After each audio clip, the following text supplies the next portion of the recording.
I want you to do something after you watch this video, so make sure you plug this into your daily planning tool or your calendar. What I want you to do is go to your agency or your internal marketing team and ask them one very important question. Are we running brand campaigns?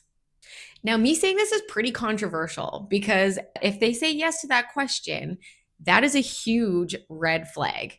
And the reason it's controversial is because for a brand that is bootstrapped or trying to scale, running brand campaigns is a big problem for you.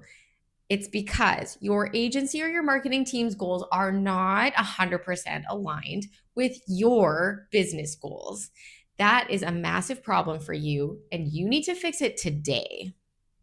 I'm Erin Cardoni. I'm the founder of Legendary Ecom Growth Partners. We are a Vancouver based e-commerce marketing agency that only exclusively helps DTC supplements brands scale your business profitably. Now, we developed something called the Marketing Math Framework, which is our proprietary method that uses only data-backed analysis tools to make sure that you are running your business by the numbers. I am the host of The Active Ingredient. This is our YouTube channel that, again, is exclusively here to help DTC supplement brand founders and owners scale your business profitably with loads of expert tips and tricks to do so properly from a marketing perspective. I'm also a former Shopify brand owner, and so I know what it's like to sit on both sides of the budget making decisions. I know how it is to be in your shoes, and I'm here to help you with advice that I know I would want to rely on if I were an owner or founder myself. Everything I tell you here on this channel is backed by research and data and conversations that we have with real DTC supplements brands, owners, and marketing experts. So we are here to help you with all of the decisions that you need to make your business run more profitably. Now, let me explain what brand campaigns are, what I just mentioned, and why they even exist at all, since I'm calling them out so harshly. Because when you extend or understand the mechanics behind a brand campaign, the reason I'm calling them out is extremely obvious. A brand campaign is a paid search ad that shows up when somebody types your brand name into Google, like your own brand name, right? So this is somebody who already knows you and that you exist. They were already looking for you and they were already going to go to your website, but you're paying for that click. Here is the argument that agencies make for running them. Okay, this is super common. Brand campaigns protect your search real estate. Yes, they stop competitors from bidding on your name. They drive up the cost of your name. Okay, they keep your brand at the top of the results page, right? Because the ads are always at the top, organic results go a little bit below. Now, those arguments are not completely wrong. They're actually right. But here's the thing. For a bootstrapped brand or a brand that's really actively trying to grow and scale, they are virtually never worth the cost. Now, here is why. The person who is searching for your brand is already in your customer funnel. Okay, you earned that intent through your product or some content marketing that you did, or your word of mouth or other paid ads that you've run, or your organic presence to some degree. You did not earn it through that specific brand campaign ad. Now, paying for that click doesn't generate new demand, right? It charges you for demand that you already created. And your SEO investment, if you're working on SEO or AI search at all, that work that you've already done and that investment you've already made to rank organically in search results for your own brand terms, that gets undermined by putting a paid click on top of it. Your paid ad is pushing your organic results down the page and splits clicks that you would otherwise get for free. Now, here is the part, though, that should make you genuinely frustrated about brand campaigns. It's that they falsely inflate your return on ad spend, because those conversions that you would have gotten anyways, people who were already going to buy from you, get attributed to your brand campaign ad. So your return on ad spend, that overall number, looks great, but so the efficiency looks super high in terms of your marketing budget, and that marketing budget itself looks really great. But by contrast, your actual prospecting campaigns, the ones that are doing the hard work of trying to acquire you new customers, which you need, they look like they are underperforming by comparison, and you're pulling budget from those campaigns as well. So your marketing report looks great, but your growth stalls. And now you know part of the reason why. You need to know that brand campaigns are a type of retargeting campaign, but retargeting overall is a more kind of nuanced conversation. I want to be really precise here about brand campaigns because I'm not saying retargeting in general is wrong and that you shouldn't do it. I am saying that most DTC brands that include supplements are probably running way too much of it. And it's for the same reason that they're running brand campaigns. The reason is that it makes the numbers look good. That's because retargeting audiences convert really, well, more or less cheaply. These are people who've already visited your site, they've engaged with your content, they've maybe done an add to cart already. So this is a warm audience. Your cost per conversion is going to be low, and your return on ad spend is going to look high. So that's, again, what makes the reports look so good. But the question that very few owners are asking their marketing teams is, wouldn't those people have converted anyway? Now, for a supplements brand with a really active email marketing list, probably a subscription base, and strong organic traffic coming to your website already, the answer to that is actually yes. A significant portion of your retargeting conversions are people who were already in your ecosystem and probably already going to buy from you. What you did was accelerated that purchase by maybe a few days or even weeks, but you paid for it. Now, I'm not saying retargeting is zero value. That's definitely not a fact, and there is a real use case for it. One reason is recovering genuinely abandoned carts from people with real purchase intent. Another one would be re-engaging lapsed customers who haven't bought from you in the last maybe 90 to 180 days, just depending on your cycle. And then lastly, also supporting a kind of specific or promotional window where there is real urgency to take advantage of an offer if you're running something. And the last thing that I'll actually add to that too is for maybe new product launches if you want to amplify those with paid as well. So those are 4 really legitimate reasons to run a retargeting campaign. I'm saying a small, targeted, highly budgeted retargeting campaign that's specifically targeted at those really unique situations. That makes sense to me. But what doesn't make sense to me is when retargeting consumes 30, 40, or even 50% of your paid media budget. I don't want you to do that because, yeah, it produces the most efficient looking conversions in the account. But what's going to happen at the end of the day is that your ads help you slow your growth, actually, because it's really maintenance spend that's just dressed up as performance.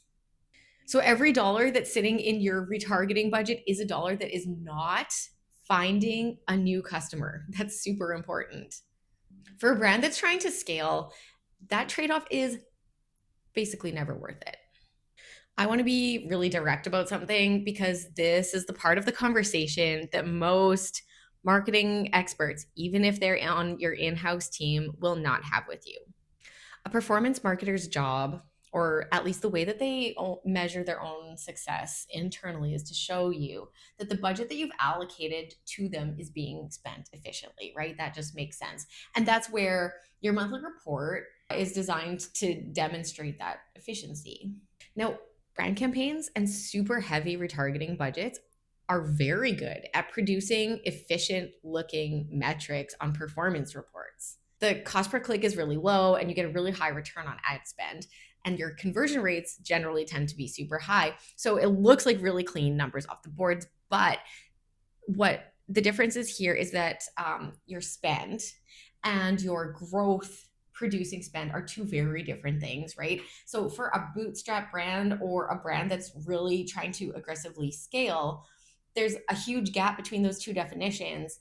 And at that gap is where a lot of your money quietly disappears.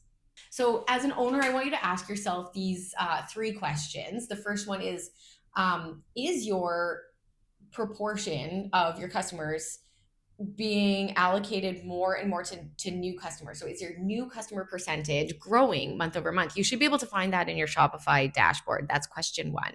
Question two is your blended or overall return on ad spend across all channels, new and returning customers. Is that being propped up by your brand and retargeting conversions that are happening?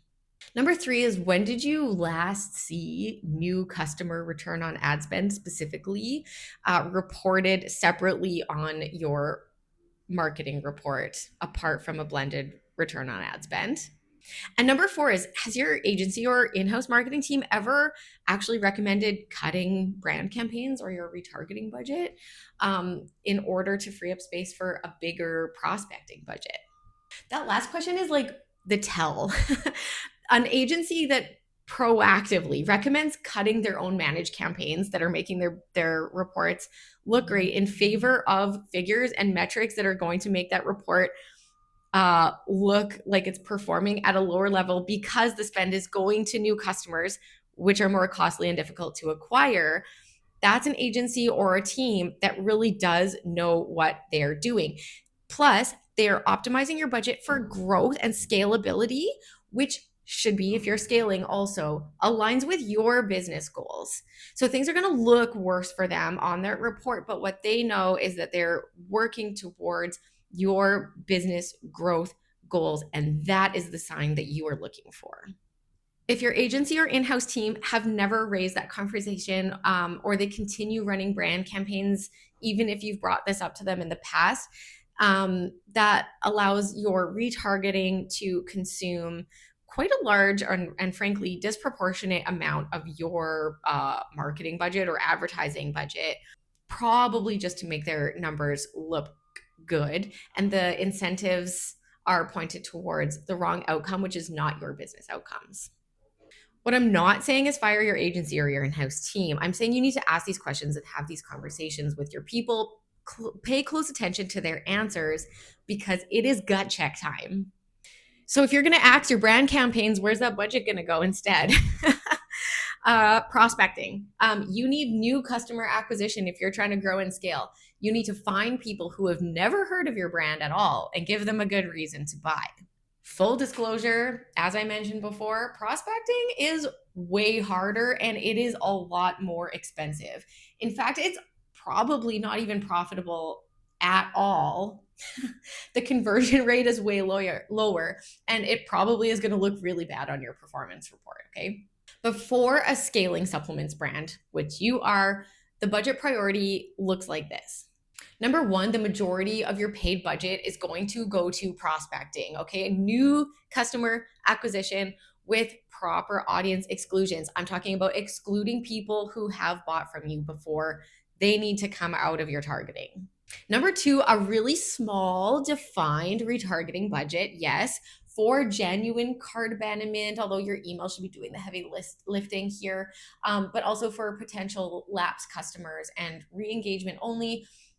That would be another justification. You could also think about running a small retargeting campaign for new product launches to let your customers know. Again, when it comes to retargeting, your email marketing should be doing the heavy lifting. Number three, brand campaigns, eliminate entirely. Or if it's really necessary to keep them for a defensive strategy, that budget is teeny tiny.